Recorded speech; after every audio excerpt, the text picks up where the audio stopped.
anh chị các bạn. Đó rồi. Dữ quá. Cái hồ lúa. Đây là cái Kubota DC70 này.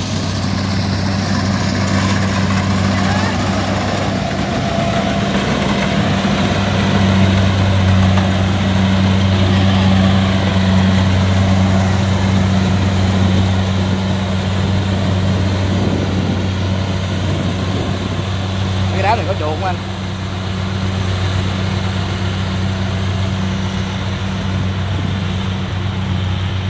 Chạy xa, rồi cậu lúa đi.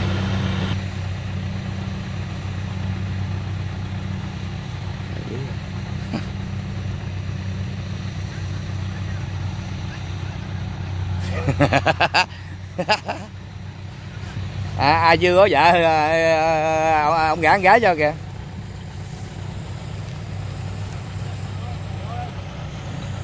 Dạng rồi đó, ăn dạng rồi gã con gái cho.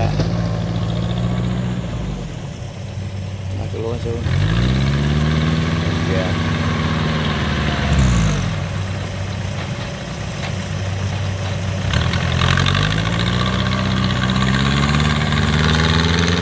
Còn nó chạy ra dốc.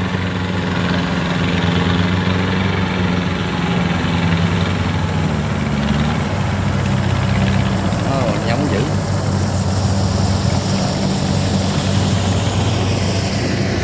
Ăn luôn. Kubota DC70. Nó nhiều tem quá. Ai màu trắng, tem màu vàng. Chả biết rồi. Lôi nè, kết thúc cái đám này.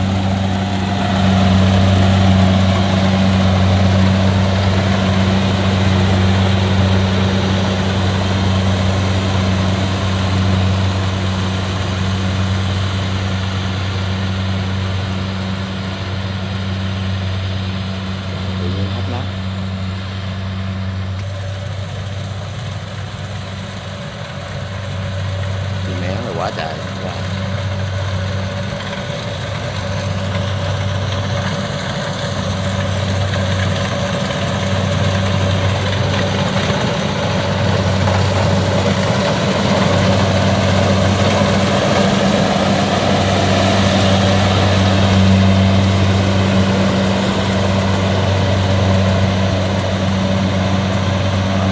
Góc trên này nó quay xuống.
qua đám nhỏ thì có cái Kubota DC người này cùng anh kia này anh chị.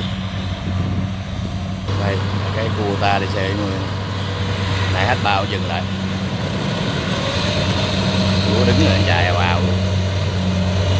Đó, cái này cái tem không màu già. Nghe viên mà nó bóc sơn lại.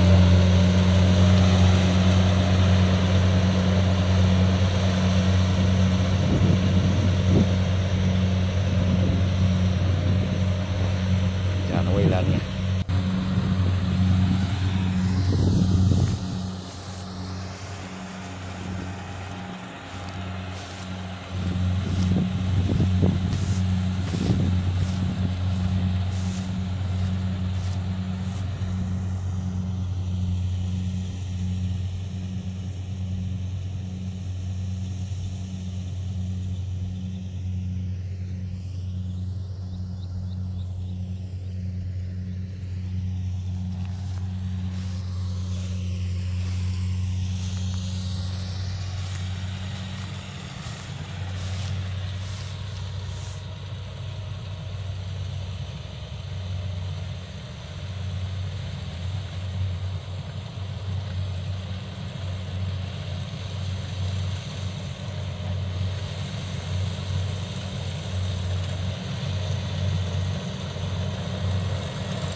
Lúa đứng rồi nó chào vào luôn, mình đi theo không kịp luôn.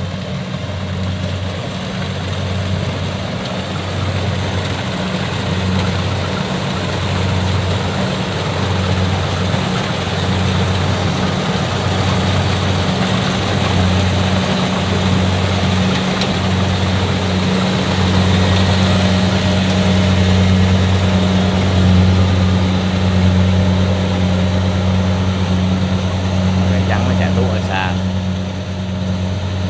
cam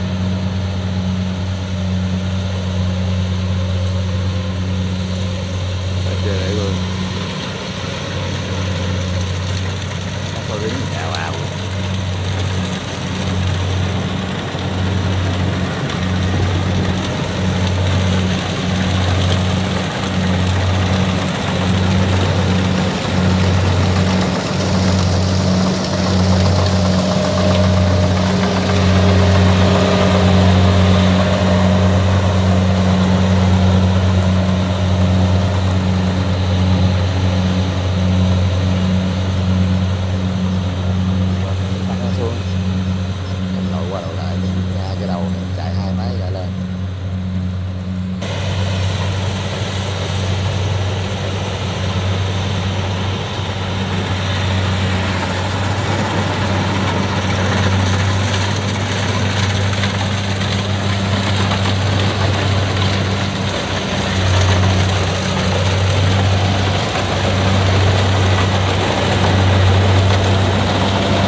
Chạy lên tới luôn.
đây kết thúc anh chị các bạn.